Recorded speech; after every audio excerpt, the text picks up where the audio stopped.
আসসালামু আলাইকুম। সুমির রান্নাঘর থেকে আরও একটি নতুন রেসিপি আপনাদের মাঝে শেয়ার করব। আজকে আপনাদের দেখাবো কিভাবে বাড়িতে বসে অল্প সময়ে পাটিসাপটা পিঠা বানিয়ে খেতে পারেন। তাই আর দেরি না করে মূল ভিডিওতে চলে যাই।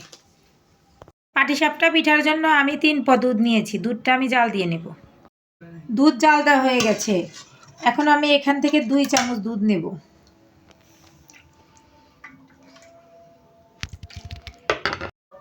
আর যেটুকু দুধ আছে এটা আমি আবার চুলায় বসিয়ে দেব, ঘন করে নেব জাল দিয়ে। বাদামের গুঁড়ো দুধ দিয়ে দেব, মিক্সড করে নেব।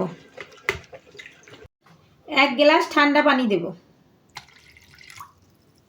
চামচ লবণ দেব, চাউলের গুঁড়া দেব 2 চামচ,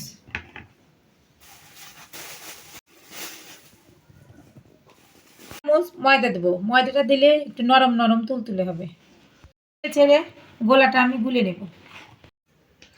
গোলাটা একটু ঘন হয়েছে, এজন্য আমি অল্প অল্প করে পানি দেব।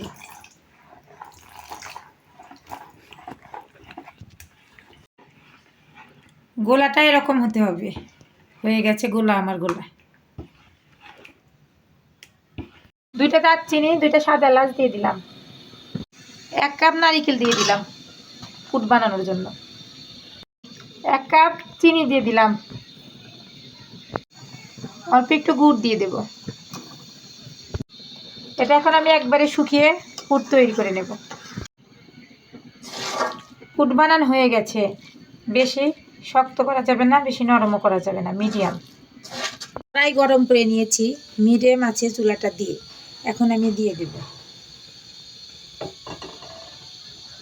2 চামচ আমি গোলা দিয়ে দেব।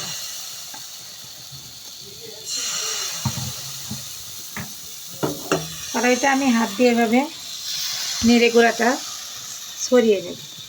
এখন নারকেলের পুরটা দিয়ে দেব।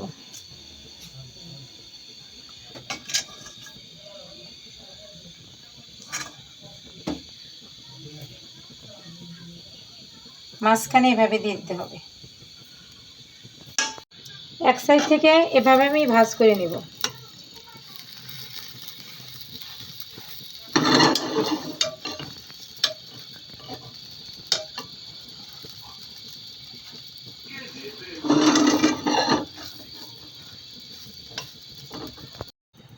এভাবে আমি সবগুলো ভেজে নেব।